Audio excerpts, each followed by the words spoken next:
Friends, welcome to my channel. ఈరోజు చిన్న serial గురించి తెలుసుకుందాం. అన్నీ తెచ్చావా అయ్యా? తెచ్చాను. మొత్తానికి నీ మేనకోడలు ఖర్చు తెచ్చి పెట్టింది. ఖర్చు తెచ్చి పెట్టలేదు సర్లా, నాకు సంతోషం తెచ్చి పెట్టింది. ఇదేంటయ్యా, తమలపాకులు, పండ్లు, పూలు, కొబ్బరిలు తీసుకురమ్మని చెప్పాను కదా. అయ్యో మర్చిపోయాను సర్లా. మేనకోడలు పెద్ద మనిషి అయిందని సంతోషంలో అన్నీ మర్చిపోయావన్నమాట. నేను అడవిలో మర్చిపోయాను. ఏ చందు రా. చెప్పండి నాన్న. బయటికి వెళ్ళి ఇవి తీసుకొని రా, తమలపాకులు, ఎండు కొబ్బరి, పళ్ళు, పూలు తీసుకొని రా. సరే నాన్న. నేను వెళ్ళి నలుగురు ముత్తైదులను తీసుకొని వస్తా.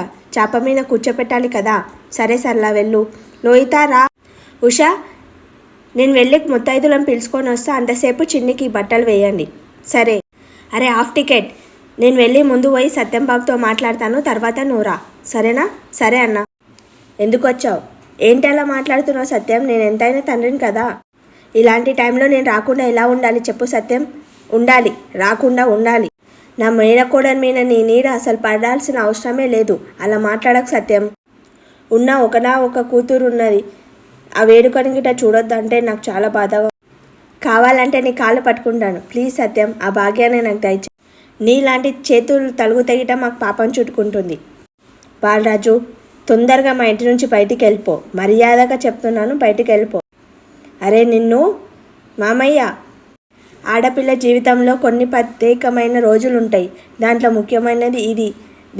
ఇటువంటి ప్రత్యేకమైన రోజున మా నాన్నగిட்ட ఉంటే బాగుంటుంది కదా మామయ్య. ప్లీజ్ మామయ్య, నాన్నను ఉండని మామయ్య, ప్లీజ్ మామయ్య. నీకు తెలియదమ్మా, ఇలాంటి ప్రత్యేకమైన రోజులో ఇలాంటి దుర్మార్గులు ఉంటే మనకు మంచి జరగదు. నేను చెప్పేది అర్థం చేసుకో. చిన్ని నీ కోసం మీ మామయ్య ఏం చేయడానికైనా సిద్ధంగా ఉన్నాడు. కానీ ఇది ఒక్క విషయం నేను నీతో ఒక్క నిమిషం మాట్లాడిపో. వాడు ఎంత దుర్మార్గుడో, ఎంత నీచుడో నీకు తెలియదమ్మా. నాకు తెలుసు అన్నయ్య, నాకు అన్నీ తెలుసు. అతని గురించి అందరికన్నా నాకే ఎక్కువ తెలుసు. ఎందుకంటే అతని దుర్మార్గానికి అతనికి అన్ని బలైందని నేనే. ఎందుకంటే నేను కావేరి కాబట్టి. నువ్వు అనుకున్నట్లు నేను ఉషాను కాదన్నయ్య, నేను కావేరిని. తెలుసమ్మా, నాకెప్పుడో తెలుసు. నీ నోటితో ఎప్పుడైతే చెప్తావో అప్పటి వరకు నేను మాట్లాడకుండా ఉందామని ఉన్నానమ్మా. నాకు తెలిసినా తెలియనట్లే ఉన్నానమ్మా. అన్నయ్య, చెల్లెలు బతికే ఉన్నదని తెలిసినా కానీ చెల్లెలు ఫోటోకి దండేయాల్సిన అవసరం వచ్చింది. పరిస్థితులన్నీ నేను మారుస్తానమ్మా, మారుస్తాను. నువ్వేం భయపడకు. నువ్వు దర్జాగా మా ఇంట్లో కావేరిలాగా తిరగడానికి వస్తుంది. నువ్వేం భయపడకు, ధైర్యంగా ఉండు. కానీ చిన్ని అమ్మలా నిలబడే అవకాశం లేదు. తల్లి స్థానంలో చిన్ని పక్కన నిలబడే అవకాశం నాకు లేదు అన్నా.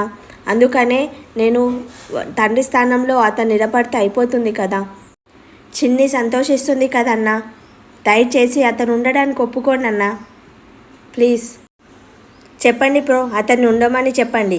ఎంతలో ఉండాలో అంతనే ఉండమని చెప్పండి. రమ్మనండి. రండి అమ్మ, రండి. అరే హాఫ్ టికెట్, రండి, అందరు రండి, రండమ్మా. ఎందుకమ్మా చిన్ని మెచ్యూర్ అయిందని నువ్వు ఇంత సంతోషంగా ఉన్నావు? ఎందుకంటే బోల్డని గిఫ్ట్స్ వస్తాయి మంచిగా, అందుకని ఉన్నాం. మన దగ్గర వచ్చే వాళ్ళు ఏమి ఇస్తారమ్మా? 100 రూపాయలు టిఫిన్ బాక్స్ అవే కదా ఇస్తారు. అవునే, మళ్ళీ ఎలా? మనకే పొక్క కదా ఇప్పుడు. అయితే అలా అయితే నేను ఒక ఐడియా చెప్పనా? నాగవల్లి ఆంటీ వాళ్ళని పిలువు. చాలా ఒక బంగారు గోల్స్ అన్నా ఏమన్నా వేస్తారు కదా. అవునే, వాళ్ళని పిలుస్తా, వాళ్ళకి ఫోన్ చేస్తా.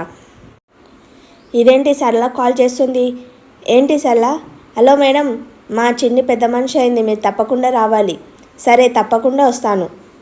సరే, ఇప్పుడైతే బంగారు గోల్స్ అయితే మనకు కన్ఫామ్. బంగారు గోల్స్ ఖచ్చితంగా తెస్తారు వాళ్ళు. చిన్నిని శాప మీద కూర్చోపెట్టాలి, మీరు తొందరగా రండి. సరే. ఇదేంటయ్యా, వాడు ఈడున్నాడు. సరే, నేను తర్వాత చెప్తాను. ఇప్పుడు కార్యక్రమం చెయ్యి. సరే. ఏంటి చిన్నమ్మాయి, ఎదురు చూస్తున్నావు? ఎవరి కోసం ఎదురు చూస్తున్నావు? బావ కోసం ఎదురు చూస్తున్నాం. బావ కోసం ఎదురు చూసే టైం వరకు వచ్చావా నువ్వు? అవును చిన్నక్క, ఏమైంది? ఎందుకు ఎదురు చూస్తున్నావు? మేమిద్దరం కలిసి ఒకరిని మర్డర్ చేయాలనుకుంటున్నాం. మర్డరా? ఎవరిని? నిన్నే. మరి ఏంటి చిన్న అక్క ఇలా అడుగుతున్నావు? ఆ ఉష వాళ్ళ ఇంటికి వెళ్ళడానికి ఇంకో అవకాశం వచ్చింది. ఏంటి అవకాశం? చిన్ని మెచ్యూర్డ్ అయిందంట. అందుకని మనము 11వ తారీఖు రమ్మని చెప్పారు. అయితే మనం వెళ్ళాలి ఖచ్చితంగా.